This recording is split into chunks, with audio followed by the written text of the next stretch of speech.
Maëva Guenam, Julien Bert, Marc et Nadé Blata, ces noms ne vous disent rien. Pourtant, ils ont fait les gros titres cet été. Anciens candidats de télé-réalité devenus influenceurs et même un peu arnaqueurs, vous ne comprenez rien à cette nouvelle polémique. Ne bougez pas, on vous explique tout. Derrière de simples candidats de télé-réalité, ces influenceurs utilisent leur image pour vendre des produits à leur grosse communauté. Et derrière se cachent de multiples arnaques. Au mois de juin, j'ai enquêté sur les candidats de télé-réalité qui s'intéressent aux produits financiers risqués, comme le trading. C'est le cas de Julien Bert ou Marc Blata. Sur ses réseaux sociaux, Blata fait notamment la promotion du copy trading, une pratique légale mais risquée. Je vous partage l'une de mes sources de revenus, la famille, le copy trading, c'est là où tout a commencé. Copier, coller, encaisser, vous connaissez le dicton pour les gens qui sont déjà dans le Blata Gang. L'idée, copier les opérations d'un trader expérimenté pour remporter un joli gain, une petite entreprise qui rapporte gros à l'influenceur, qui empoche également une belle prime.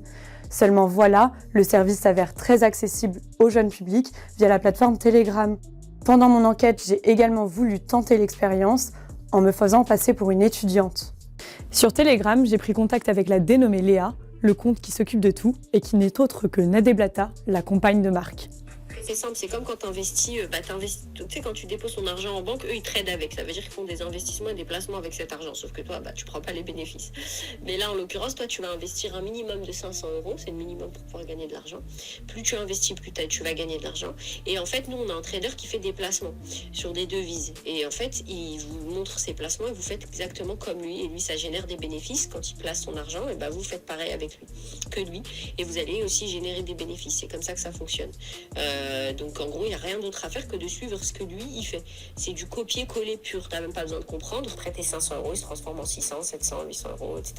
Il n'y a vraiment rien de compliqué. Si la pratique du copy trading n'est pas illégale, elle est cependant très dangereuse. Selon l'autorité des marchés financiers, 70 à 80% des produits sont en fait perdants. Ce que ne disent pas forcément les candidats sur leurs réseaux sociaux. Il y a surtout une réglementation importante en France. La loi Sapin 2 interdit la publicité en ligne des produits financiers risqués auprès d'un public non informé. Plus largement, plusieurs pratiques des influenceurs flirtent avec l'interdit. C'est le cas du dropshipping, utilisé par plusieurs influenceurs pour amasser quelques euros en plus. Normalement censé révolutionner le monde du e-commerce, cette pratique a entraîné pas mal de dérives. Désormais, les influenceurs vont racheter des produits à des géants chinois comme AliExpress en changeant la marque et en augmentant grassement leur prix. Une montre achetée à 6 € sur AliExpress peut être vendue à 70 € sur Instagram. Les politiques semblent enfin s'emparer du sujet. En juillet dernier, le ministre de l'économie Bruno Le Maire avait annoncé vouloir durcir les sanctions pénales à l'encontre des arnaqueurs, avec des sanctions allant jusqu'à 7 ans d'emprisonnement.